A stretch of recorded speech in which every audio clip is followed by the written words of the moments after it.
जाहे बेधी राखे राम, जाहे बेधी राखे राम, अरे ताही बेधी रही और सीताराम, सीताराम, सीताराम कहिए, सीताराम, सीताराम, सीताराम कहिए।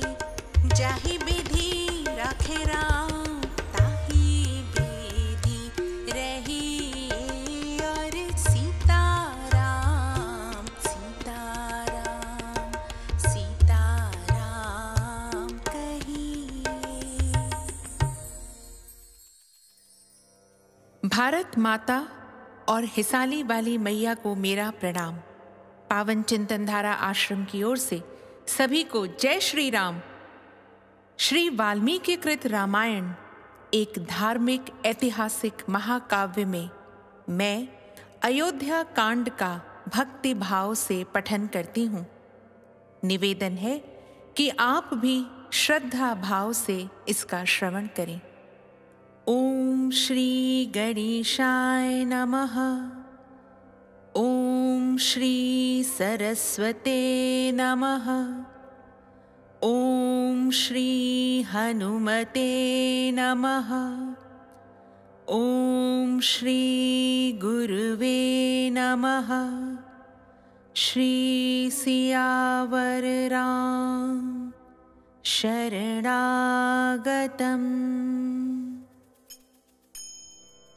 62वां सर्ग।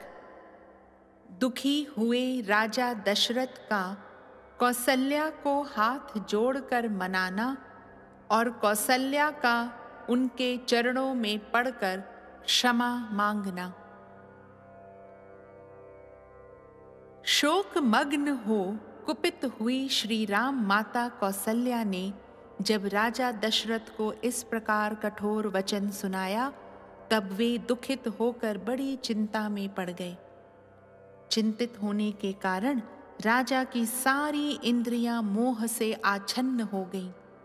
तदनंतर दीर्घ काल के पश्चात शत्रुओं को संताप देने वाले राजा दशरथ को चेत हुआ।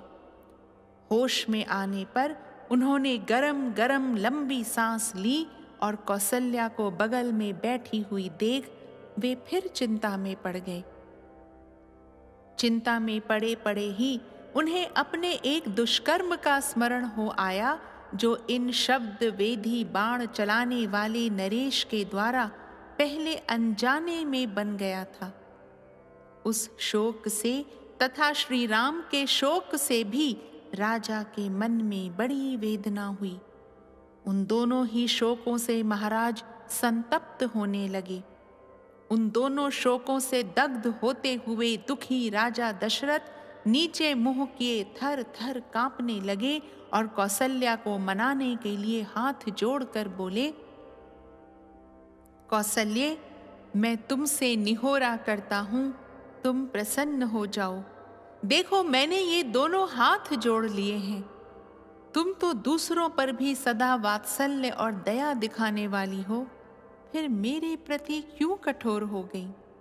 देवी, पति गुणवान हो या गुणहीन, धर्म का विचार करने वाली सती नारियों के लिए वह प्रत्यक्ष देवता है। तुम तो सदा धर्म में तत्पर रहने वाली और लोक में भले बुरे को समझने वाली हो। यद्यपि तुम भी दुखित हो, तथापि मैं भी महान दुख में पड़ा हुआ हूं। अतः तुम्हें मुझसे कठोर वचन नहीं कहना चाहिए।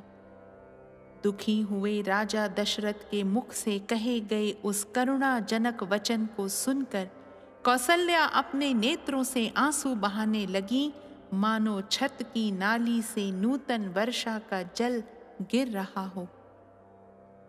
वे अधर्म के भय से रो पड़ी और राजा के जुड़े हुए कमल सदृश हाथों को अपने सिर से सटाकर घबराहट के कारण शीघ्रता पूर्वक एक एक अक्षर का उच्चारण करती हुई बोली, देव, मैं आपके सामने पृथ्वी पर पड़ी हूँ।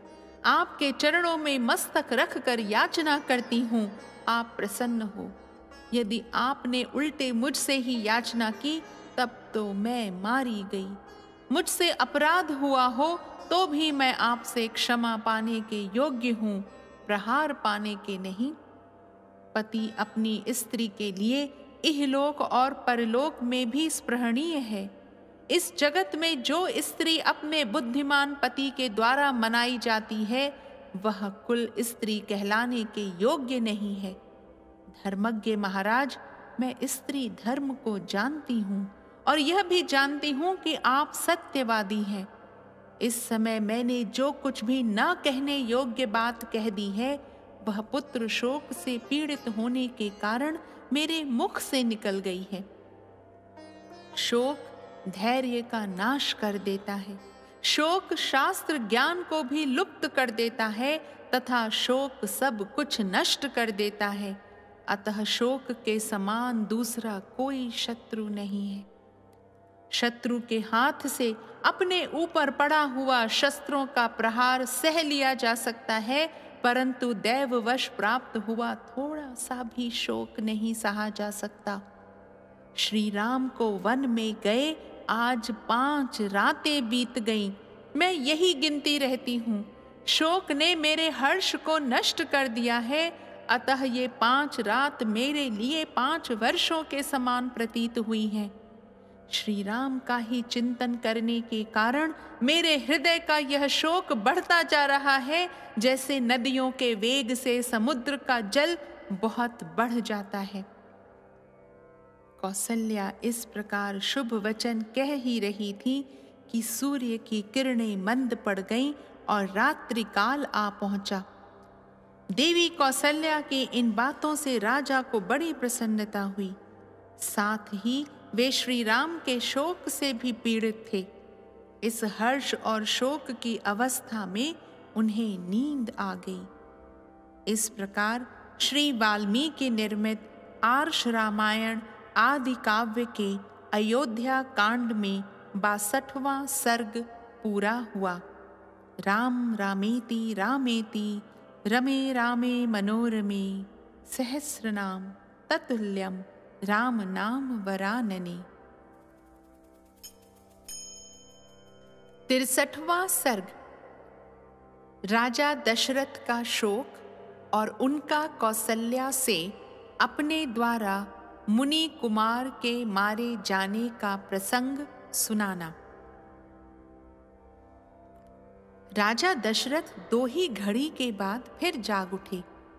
उस समय उनका हृदय शोक से व्याकुल हो रहा था। वे मन ही मन चिंता करने लगे।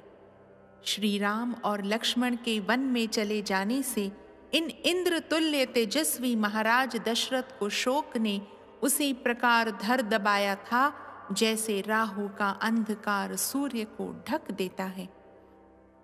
पत्नी सहित श्री राम के वन में चले जाने पर कौशल नरेश दशरथ ने अपने पुरातन पाप का स्मरण करके कजरारे नेत्रों वाली कौसल्या से कहने का विचार किया। उस समय श्री रामचंद्र जी को वन में गए 6ठी रात बीत रही थी। जब आधी रात हुई तब राजा दशरथ को उस पहले के किए हुए दुष्कर्म का स्मरण हुआ। पुत्र शोक से पीड़ित हुए महाराज ने अपने उस दुष्कर्म को याद करके पुत्र शोक से व्याकुल हुई कौसल्या से इस प्रकार कहना आरंभ किया। कल्याणी, मनुष्य शुभ या अशुभ जो भी कर्म करता है, भद्रे अपने उसी कर्म के फल स्वरूप सुख या दुख कर्ता को प्राप्त होते हैं। जो कर्मों का आरंभ करते समय उनके फलों की गुरुता या लघुता को नहीं जानता, उनसे होने वाले लाभ रूपी गुण अथवा हानि रूपी दोष को नहीं समझता, वह मनुष्य बालक मूर्ख कहा जाता है। कोई मनुष्य पलाश का सुंदर फूल देखकर मन ही मन यह अनुमान करके कि इसका फल और भी मनोहर तथा सुस्वादु होगा, फल की अभिलाषा से आम के बगीचे को काट कर वहां पलाश के पौधे लगाता और सींचता है, वह फल लगने के समय पश्चाताप करता है, क्योंकि उससे अपनी आशा के अनुरूप फल वह नहीं पाता है। जो क्रियामाण कर्म के फल का ज्ञान या विचार न करके केवल कर्म की ओर ही दौड़ता है, उसे उसका फल मिलने के समय उसी तरह शोक होता है जैसा कि आम काट कर पलाश सींचने वाले को हुआ करता है। मैंने भी आम का वन काट कर पलाशों को ही सींचा है। इस कर्म के फल की प्राप्ति के समय अब श्री राम को खोकर मैं पश्चाताप कर रहा हूँ। मेरी बुद्धि कैसी खोटी है। कौशल्य पिता के जीवन काल में जब मैं केवल राजकुमार था, एक अच्छे धनुर्धर के रूप में मेरी ख्याति फैल गई थी। सब लोग यही कहते थे कि राजकुमार दशरथ शब्द वेधी बाण चलाना जानते हैं। इसी ख्याति में पढ़कर मैंने यह एक पाप कर डाला था, जिसे अभी बताऊंगा। देवी, उस अपने ही किए हुए कुकर्म का फल मुझे इस महान दुख के रूप में प्राप्त हुआ है। जैसे कोई बालक अज्ञानवश विष खा ले तो उसे भी वह विष मार ही डालता है, उसी प्रकार मोह या अज्ञानवश किए हुए दुष्कर्म का फल भी यहाँ मुझे भोगना पड़ रहा है। जैसे दूसरा कोई गंवार मनुष्य पलाश के फूलों पर ही मोहित हो उसके कड़वे फल को नहीं जानता, उसी प्रकार मैं भी शब्द वेधी बाण विद्या की प्रशंसा सुनकर उस पर लट्टू हो गया। उसके द्वारा ऐसा क्रूरतापूर्ण पाप कर्म बन सकता है और ऐसा भयंकर फल प्राप्त हो सकता है, इसका ज्ञान मुझे नहीं हुआ। देवी, तुम्हारा विवाह नहीं हुआ था और मैं अभी युवराज ही था। उन्हीं दिनों की बात है। मेरी काम भावना को बढ़ाने वाली वर्षा ऋतु आई। सूर्य देव पृथ्वी के रसों को सुखाकर और जगत को अपनी किरणों से भली भांति संतप्त करके, जिसमें यमलोक वर्ती प्रेत विचरा करते हैं, उस भयंकर दक्षिण दिशा में संचरण करते थे। सब ओर सजल मेघ दृष्टि गोचर होने लगे और गर्मी तत्काल शांत हो गई। इससे समस्त मेढकों, चातकों और मयूरों में हर्ष छा गया। पक्षियों की पाखें ऊपर से भीग गई थीं। वे नहा उठे थे और बड़ी कठिनाई से उन वृक्षों तक पहुंच पाते थे जिनकी डालियों के अग्रभाग वर्षा और वायु के झोंकों से झूम रहे थे। गिरे हुए और बारंबार गिरते हुए जल से आच्छादित हुआ मतवाला हाथी, तरंग रहित प्रशांत समुद्र तथा भीगे पर्वत के समान प्रतीत होता था। पर्वतों से गिरने वाले स्रोत या झरने निर्मल होने पर भी पर्वतीय धातुओं के संपर्क से श्वेत, लाल और भस्म युक्त होकर सर्पों की भांति कुटिल गति से बह रहे थे। वर्षा ऋतु के उस अत्यंत सुखद सुहावने समय में मैं धनुष बाण लेकर रथ पर सवार हो शिकार खेलने के लिए सरयू नदी के तट पर गया। मेरी इंद्रियां मेरे वश में नहीं थीं। मैंने सोचा था कि पानी पीने के घाट पर रात के समय जब कोई उपद्रवकारी भैंसा, मतवाला हाथी अथवा सिंह, व्याघ्र आदि दूसरा कोई हिंसक जंतु आवेगा तो उसे मारूंगा। उस समय वहां सब ओर अंधकार छा रहा था। मुझे अकस्मात पानी में घड़ा भरने की आवाज सुनाई पड़ी। मेरी दृष्टि तो वहां तक पहुंचती नहीं थी, किंतु वह आवाज मुझे हाथी के पानी पीते समय होने वाले शब्द के समान जान पड़ी।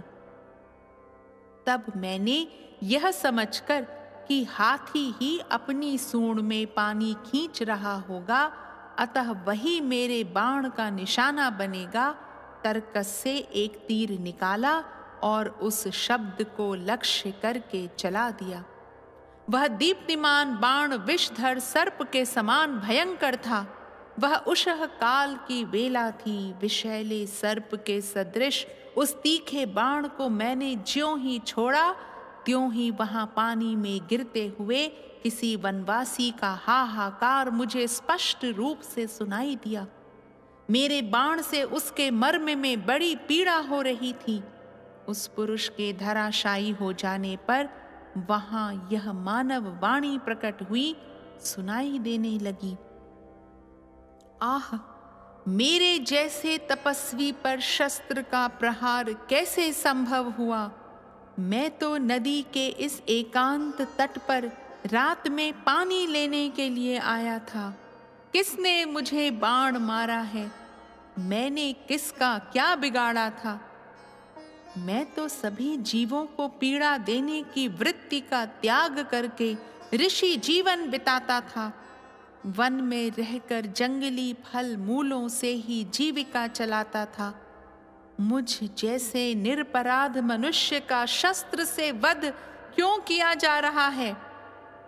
मैं वल्कल और मृग चर्म पहनने वाला जटाधारी तपस्वी हूँ।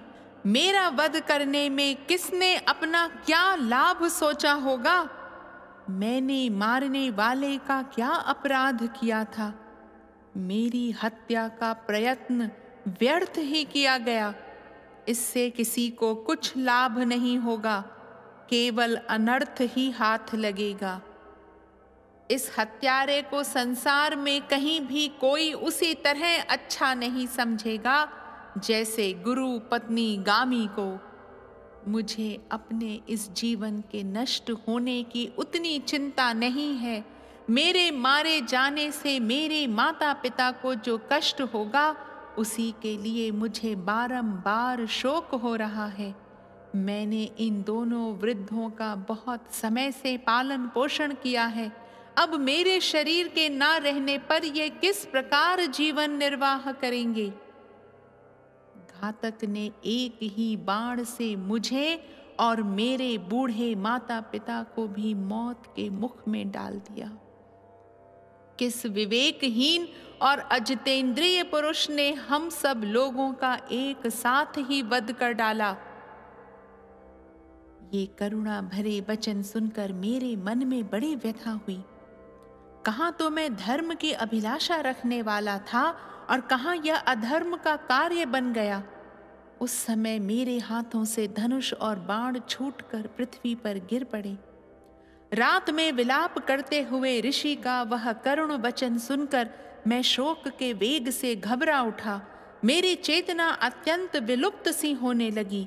मेरे हृदय में दीनता छा गई। मन बहुत दुखी हो गया। सरयू के किनारे उस स्थान पर जाकर मैंने देखा, एक तपस्वी बाण से घायल होकर पड़े हैं। उनकी जटाएं बिखरी हुई हैं। घड़े का जल गिर गया है तथा सारा शरीर धूल और खून में सना हुआ है। वे बाण से बिंधे हुए पड़े हैं। उनकी अवस्था देखकर मैं डर गया। मेरा चित्त ठिकाने नहीं था। उन्होंने दोनों नेत्रों से मेरी ओर इस प्रकार देखा मानो अपने तेज से मुझे भस्म कर देना चाहते हों।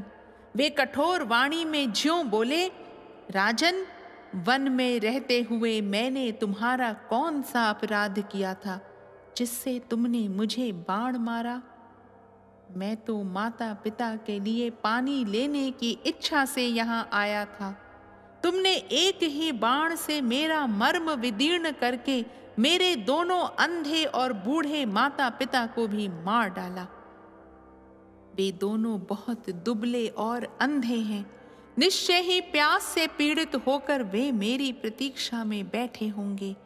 वे देर तक मेरे आगमन की आशा लगाए दुख दाहिनी प्यास लिए बाट जोहते रहेंगे। अवश्य ही मेरी तपस्या अथवा शास्त्र ज्ञान का कोई फल यहाँ प्रकट नहीं हो रहा है, क्योंकि पिताजी को यह नहीं मालूम है कि मैं पृथ्वी पर गिरकर मृत्युशैया पर पड़ा हुआ हूँ। यदि जान भी लें तो क्या कर सकते हैं, क्योंकि असमर्थ हैं और चल फिर भी नहीं सकते हैं। जैसे वायु आदि के द्वारा तोड़े जाते हुए वृक्ष को कोई दूसरा वृक्ष नहीं बचा सकता, उसी प्रकार मेरे पिता भी मेरी रक्षा नहीं कर सकते। अतः रघुकुल नरेश, अब तुम ही जाकर शीघ्र ही मेरे पिता को यह समाचार सुना दो। यदि स्वयं कह दोगे तो जैसे प्रज्वलित अग्नि समूचे वन को जला डालती है, उसी प्रकार वे क्रोध में भरकर तुमको भस्म नहीं करेंगे। राजन, यह पगडंडी उधर ही गई है जहां मेरे पिता का आश्रम है। तुम जाकर उन्हें प्रसन्न करो, जिससे वे कुपित होकर तुम्हें शाप न दें।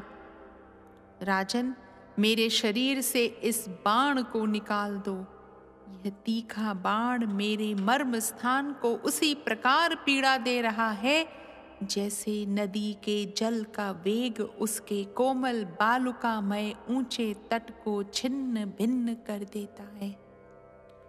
मुनि कुमार की यह बात सुनकर मेरे मन में यह चिंता समाई कि यदि बाण नहीं निकालता हूं तो इन्हें क्लेश होता है, और निकाल देता हूं तो ये अभी प्राणों से भी हाथ धो बैठते हैं। इस प्रकार बाण को निकालने के विषय में मुझ दीन दुखी और शोकाकुल दशरथ की इस चिंता को उस समय मुनि कुमार ने लक्ष्य किया।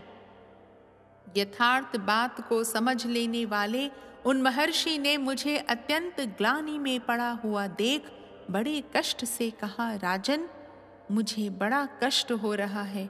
मेरी आंखें चढ़ गई हैं, अंग अंग में तड़पन हो रही है, मुझसे कोई चेष्टा नहीं बन पाती। अब मैं मृत्यु के समीप पहुंच गया हूं, फिर भी धैर्य के द्वारा शोक को रोककर अपने चित्त को स्थिर करता हूं। अब मेरी बात सुनो। मुझसे ब्रह्म हत्या हो गई, इस चिंता को अपने हृदय से निकाल दो। राजन, मैं ब्राह्मण नहीं हूं, इसलिए तुम्हारे मन में ब्राह्मण वध को लेकर कोई व्यथा नहीं होनी चाहिए। नरश्रेष्ठ, मैं वैश्य पिता द्वारा शूद्र जातीय माता के गर्भ से उत्पन्न हुआ हूं। बाण से मर्म में आघात पहुंचने के कारण वे बड़े कष्ट से इतना ही कह सके। उनकी आंखें घूम रही थीं, उनसे कोई चेष्टा नहीं बनती थी। वे पृथ्वी पर पड़े पड़े छटपटा रहे थे और अत्यंत कष्ट का अनुभव करते थे। उस अवस्था में मैंने उनके शरीर से उस बाण को निकाल दिया। फिर तो अत्यंत भयभीत हो उन तपोधन ने मेरी ओर देखकर अपने प्राण त्याग दिए। पानी में गिरने के कारण उनका सारा शरीर भीग गया था। मर्म में आघात लगने के कारण बड़े कष्ट से विलाप करके और बारंबार उच्छ्वास लेकर उन्होंने प्राणों का त्याग किया था।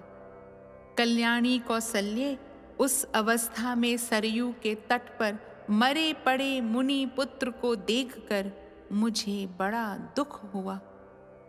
इस प्रकार श्री वाल्मीकि निर्मित आर्ष रामायण आदि काव्य के अयोध्या कांड में 63वां सर्ग पूरा हुआ। राम रामेति रामेति रमे रामे मनोरमे सहस्रनाम ततुल्यम राम नाम वरानने।